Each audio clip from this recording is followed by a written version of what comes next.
Hello ulit sa inyo, ako po ay nagbabalik at dito may papalitan po tayo ng ball race. Tara, samahan niyo ko. Ang una po nating gagawin ay tatanggalin po itong gulong. Then sunod naman po itong mga tornilyo o lock. Then yung mga fairings. Yan guys, natanggal na po natin yung headlight. After po niyan guys, yung shock naman po ang tatanggalin. Then isusunod yung T-post.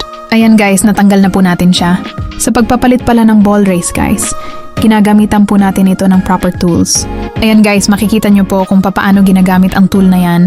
After po nun guys, ibabalik na po ulit natin yung lock.